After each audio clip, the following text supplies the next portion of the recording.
इसी हफ्ते आ सकता है महाराष्ट्र सरकार पर सुप्रीम कोर्ट का फैसला। रहेगी या जाएगी शिंदे फडणवीस सरकार? सबकी नजरें टिकी है सुप्रीम कोर्ट के फैसले पर।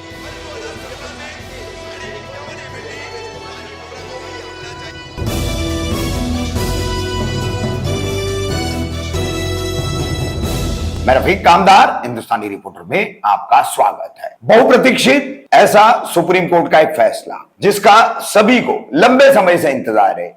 इस फैसले पर टिकी है महाराष्ट्र की राजनीति, जो देश की राजनीति में भी अपना असर रखेगी, उसका परिणाम करेगी। अब सुप्रीम कोर्ट का 5 जजों की संविधान बेंच का यह फैसला इसी हफ्ते में किसी भी वक्त आ सकता है। महाराष्ट्र में मुख्यमंत्री एकनाथ शिंदे, शिवसेना, जिन्हें चुनाव आयोग ने असल शिवसेना माना है, उस शिवसेना के मुख्य नेता एकनाथ शिंदे मुख्यमंत्री और भारतीय जनता पार्टी के उप मुख्यमंत्री देवेंद्र फडणवीस, इनकी सरकार रहेगी या जाएगी, उसका पूरा दारोमदार सुप्रीम कोर्ट के 5 जजों के इस बेंच के फैसले पर टिका हुआ है। अब यह सरकार रहेगी या जाएगी, इस पर हर कोई अपना अपना आकलन व्यक्त कर रहा है, अपने अपने तर्क यहां पर सुनाए जा रहे। कानून विशेषज्ञ, लीगल एक्सपर्ट जो है वो अपने अपने ओपिनियन और नजरिए सब जगह साझा कर रहे हैं। सबसे पहले आपको बता दें कि क्यों कर इसी सप्ताह सुप्रीम कोर्ट यह फैसला सुनाएगा, क्योंकि सबसे पहले जब महाराष्ट्र में सत्तांतर हुआ, शिवसेना में फूट पड़ी, एकनाथ शिंदे विधायकों को लेकर गुवाहाटी गए, गुवाहाटी से गुजरात और फिर महाराष्ट्र होते हुए उन्होंने भाजपा के साथ हाथ मिलाकर के नई सरकार बनाई। इस पूरे घटनाक्रम में सबसे पहले एकनाथ शिंदे ने ही सुप्रीम कोर्ट का दरवाजा खटखटाया था, क्योंकि पार्टी विरोधी गतिविधियों के चलते उन्हें डिस्क्वालिफिकेशन का नोटिस दिया गया था। उनके साथ साथ और 15 शिवसेना विधायकों को यह नोटिस दिया गया था। इन 16 विधायकों की तरफ से एकनाथ शिंदे ने सुप्रीम कोर्ट में याचिका दायर कर इस पर सुनवाई करवाई थी, जिस सुनवाई में सुप्रीम कोर्ट ने जून 27 को एक आदेश पारित कर डिस्क्वालिफिकेशन के नोटिस मिलने वाले एकनाथ शिंदे समेत 16 विधायकों को नोटिसों का जवाब देने की समय सीमा बढ़ा कर दी थी। उसके बाद अचानक महाराष्ट्र में सत्तांतर हुआ, फ्लोर टेस्ट कॉल किया गया और फ्लोर टेस्ट का सामना किए बगैर मुख्यमंत्री उद्धव ठाकरे ने इस्तीफा दे दिया। 29 जून को इस संबंध में जब शिवसेना की उद्धव ठाकरे गुट की याचिका पर सुनवाई करते हुए सुप्रीम कोर्ट ने नया आदेश दिया, जिसके चलते राज्य में नई सरकार बन गई। इन 2 सुप्रीम कोर्ट के आदेशों ने राज्य में राजनीति में भूचाल ला दिया था, बहुत सारी परिस्थितियां बदल चुकी थी। अब इसी को लेकर के शिवसेना उद्धव गुट द्वारा सर्वोच्च न्यायालय में, सुप्रीम कोर्ट में याचिका दायर की गई, क्योंकि राज्य के सत्ता संघर्ष की सुनवाई जिस 5 जजों के बेंच के सामने हुई है, उनमें से एक जज है जस्टिस एम.आर. शाह, जो आते 15 मई को रिटायर्ड हो जाएंगे, सेवानिवृत्त हो जाएंगे। 15 मई आगामी सोमवार का दिन है और उससे पहले इन 5 जजेस के बेंच को, जो सुनवाई पूरी कर चुका है महाराष्ट्र के इस सत्तांतर और सत्ता संघर्ष के तमाम याचिकाओं पर, तो उन्हें यह फैसला सुनाना पड़ेगा। अगर नहीं सुनाते तो बहुत सारे संवैधानिक और तकनीकी बेंच निर्माण हो गए, नए से फिर एक कॉन्स्टिट्यूशनल बेंच या 5 जजों का बेंच बनाना पड़ेगा, फिर से सुनवाई होगी और फिर यह मामला जो है साल भर लंबित हो जाएगा। इसलिए कानून विशेषज्ञों के अनुसार और राजनीतिक विश्लेषकों के भी अनुसार इसी सप्ताह सुप्रीम कोर्ट महाराष्ट्र के सरकार पर अपना फैसला सुनाएगी, जिसमें यह पता चल जाएगा कि मौजूदा शिंदे फडणवीस सरकार रहेगी या जाएगी। तो आइए सबसे पहले अब आपको बता दें कि 27 जून और 29 जून के सुप्रीम कोर्ट के 2 फैसले महाराष्ट्र में सत्तांतर, अपने आप को खरी शिवसेना बता करके सत्ता का दावा करने वाला शिंदे गुट, intra party rivalry, intra party activity, इसका कारण देकर के, इसकी आड़ लेकर के शिंदे गुट कह रहा है कि हमने जो कुछ भी किया वो एंटी पार्टी एक्टिविटी नहीं है, इसलिए एंटी डिफेक्शन लॉ यानी दल बदल विरोधी कानून हम पर लागू नहीं होता।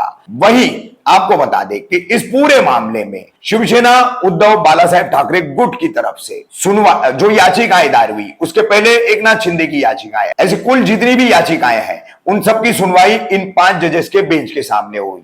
ये 5 जज कौन कौन है? तो chief justice of India D.Y.. Chandrachud, justice MR. Shah, justice Krishna Murari, justice Hima Kohli, justice PS Narasimha, ये वो 5 जजेस हैं जिनकी ये बेंच है। अब इनके सामने उद्धव बालासाहेब ठाकरे गुट की तरफ से एडवोकेट कपिल सिब्बल, एडवोकेट अभिषेक मनु सिंघवी और एडवोकेट देवदत्त कामत, इन तीनों ने उद्धव शिवसेना गुट का सबमिशन किया, पूरी बातें रखी। वहीं एकनाथ शिंदे गुट की तरफ से एडवोकेट नीरज किशन कौल, मनिंदर सिंह, महेश जेठमलानी, हरीश साल्वे, इन्होंने अपना एकनाथ शिंदे गुट का पक्ष रखा। यहां पर काफी बहस हुई है। पहले 3 जजों के बेंच के हेड जज, चीफ जस्टिस ऑफ इंडिया तत्कालीन NV रामन्ना, इनकी बेंच ने कॉन्स्टिट्यूशनल बेंच को ये पूरे पिटिशंस रिफर किए थे और संविधानात्मक इस पे फैसला ये बेंच देगी, इसलिए और ये मांग भी की गई थी। बहरहाल किस तरीके से मार्च महीने में इसकी पूरी सुनवाई हुई, जो कि फरवरी 14, 2023 से शुरू होकर मार्च 16, 2023 तक चली और उसके बाद 5 जजेस की इस कॉन्स्टिट्यूशनल बेंच ने अपने फैसले को सुरक्षित रख लिया था। अब इसमें किस तरह से गवर्नर का रोल है, गवर्नर के लिए attorney solicitor general Tushar Mehta ने उनकी पक्ष रखा है। उद्धव गुट की ओर से किस तरह से बताया गया है कि शिवसेना में रहते हुए, व्हिप न मानते हुए, पार्टी प्रमुख का आदेश न मानते हुए एकनाथ शिंदे और उनके साथ के बागी विधायकों ने, पहले 16 बाद में कुल 40, ऐसे सभी ने पार्टी विरोधी गतिविधियां की है, इसलिए वो एंटी डिफेक्शन लॉ के कार्रवाई के तहत आते हैं, अयोग्य घोषित करार दिए जाने के लायक है। इसलिए राज्य में पहले जैसे हालात थे वैसे ही वापस से बहाल करने के आदेश दिया जाए, स्टेटस को एंटे जो है उसकी मांग की गई है। काफी गहन पहलू है इसमें। अभिषेक मनु सिंघवी और कपिल सिब्बल, देवदत्त कामत, इन्होंने कानून की बारीकियां या फिर पार्टी के अंदर जो है अलग से अपनी एक सोच रखना, पार्टी के अंदर पार्टी विरोधी गतिविधियों को जो है इंट्रा पार्टी एक्टिविटी बता करके आगे चल करके इस तरह से कोई भी किसी भी सरकार को गिरा सकता है अपना एक गुट बना करके। जबकि एंटी डिफेक्शन लॉ साफ कहता है कि आप अगर एक निश्चित संख्या के साथ पार्टी से बाहर जाते हैं तो आपको किसी पार्टी में प्रवेश करना होगा या अपनी किसी नई पार्टी का गठन करना होगा, किसी पार्टी में प्रवेश करना होगा, तब जाकर के आप डिस्क्वालिफिकेशन की प्रक्रिया से बच सकते हैं और उसके अलावा दूसरा चारा नहीं है। गवर्नर के रोल पर भी इन वकीलों ने काफी कुछ कहा।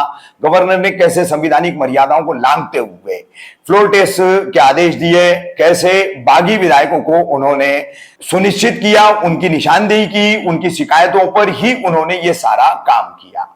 वहीं गवर्नर ने का कहना था कि बगैर जो सरकार अपना विश्वास मत खो चुकी है, जिसके अपने लोग उसके खिलाफ जा चुकी है, वो कैसे काम करेगी, इसलिए फ्लोर टेस्ट का आदेश दिया गया और नहीं हुआ, इसलिए नई सरकार बनाने का न्योता भी दिया गया। वहीं शिंदे गुट का कहना है कि इंट्रा पार्टी एक्टिविटी को जो है इसको एंटी डिफेक्शन लॉ के तहत न देखा जाए। बहरहाल अपने अपने इन सभी के आर्ग्यूमेंट्स है, बहस है, इन्होंने अपना अपना सबमिशन रखा है।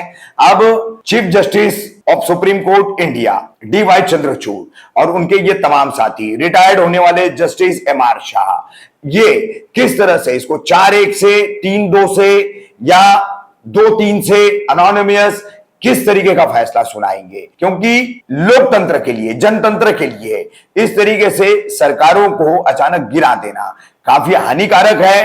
कानून को अपने हिसाब से तोड़ मरोड़ करके इस्तेमाल कर लेना सिर्फ सत्ता और धन बल के दम पर, तो ये जनतंत्र के लिए बेहद खतरनाक है। अब देखते हैं, उम्मीद है कि 12 या 13 मई को सुप्रीम कोर्ट की 5 जजों की यह कॉन्स्टिट्यूशनल बेंच अपना फैसला सुनाएगी, ऐसा अनुमान व्यक्त किया जा रहा है और उसी वक्त पता चलेगा महाराष्ट्र सरकार का भविष्य क्या है। मुख्यमंत्री शिंदे, उप मुख्यमंत्री फडणवीस, ये सरकार रहेगी या जाएगी।